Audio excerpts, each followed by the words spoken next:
पंचायत चुनाव पर एक बार फिर से पेंच फंसता हुआ नजर आ रहा है। ये बड़ी खबर आप तक पहुंचा रहे। चुनाव आयोग के पत्र पर हाईकोर्ट ने स्टे लगा रही थी। राज्य निर्वाचन आयोग ने अफवाहों का खंडन किया था।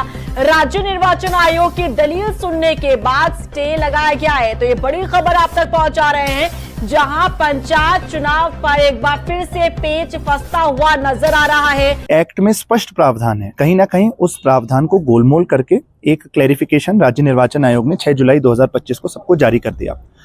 इस क्लैरिफिकेशन को चुनौती दी गई है शक्ति सिंह बरसवाल की ओर से माननीय उच्च न्यायालय में, और इसको प्रथम दृष्टया सही मानते हुए माननीय उच्च न्यायालय ने इस नोटिफिकेशन को 6 जुलाई 2025 के नोटिफिकेशन को स्टे कर दिया है। उन्होंने कहा है कि इस क्लैरिफिकेशन पर एक्ट अपॉन नहीं किया जाएगा, और ये भी कहा है कि एक्ट के अनुसार यानी धारा 9 उपधारा 6 धारा 9 उपधारा 7 जो कहते हैं एक इंसान एक ही जगह का वोटर हो सकता है, एक ही जगह चुनाव लड़ सकता है, उसी के मुताबिक चुनाव कराए जाएंगे। चुनावों को देरी कराने की मंशा याचिकाकर्ता की भी नहीं थी, पर चुनाव अधिनियम के अनुसार होने चाहिए, इसकी हम उम्मीद करते हैं। फंसते हुए नजर आ रहे हैं। पहले अगर हम बात करें, थोड़ा मैं पीछे जाऊंगा, कि आरक्षण को लेकर के पेच फंसा रहा। किसी तरीके से सरकार ने हाई कोर्ट से चुनाव कराने की अनुमति ली, हाई कोर्ट की ओर से ग्रीन सिग्नल मिलता है, चुनाव की फिर से घोषणा की जाती है, और अब उसके बाद एक व्यक्ति एक वोट को लेकर के पेच फंसता हुआ नजर आया।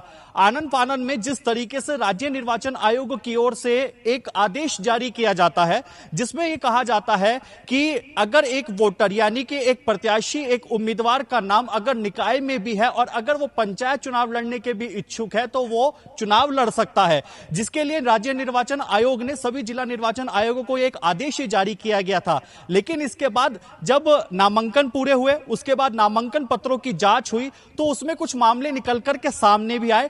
टीडी में कुछ मामले ऐसे आए, 7 से 8 मामले, जिसमें कि रिटर्निंग ऑफिसर ने कुछ नामांकनों को खारिज किया, ये कह करके कि एक जो उम्मीदवार है, एक जो वोटर कास्ट है, उसका नाम पहले से ही निकाय में है, इसलिए वो पंचायत चुनाव के लिए पूरी तरीके से अधिकृत नहीं है, इसीलिए। लेकिन राज्य निर्वाचन आयोग ने इसको पूरे मामले को एक तरफा रख करके ये आदेश जारी कर दिया कि वो प्रत्याशी, वो उम्मीदवार, वो वोटर कास्ट पूरी तरीके से चुनाव लड़ने के मान्य है। लेकिन अब अगर इसमें हम थोड़ा इसको प्रैक्टिकली अगर समझने की कोशिश करेंगे तो साफ तौर पर जो इसका एक्ट है वो ये कहता है कि इसका सेक्शन 9 सब सेक्शन 6, सेक्शन 9 और सब सेक्शन 7 की ये धारा साफ तौर पर कहती है कि अगर कोई उम्मीदवार चुनाव लड़ता है और उसका निकाय चुनाव में पहले से ही नाम है, तो वो उसको पहले वो नाम वहां से कटवाना होगा, तब जाकर के वो पंचायत चुनाव लड़ने के लिए अधिकृत होगा।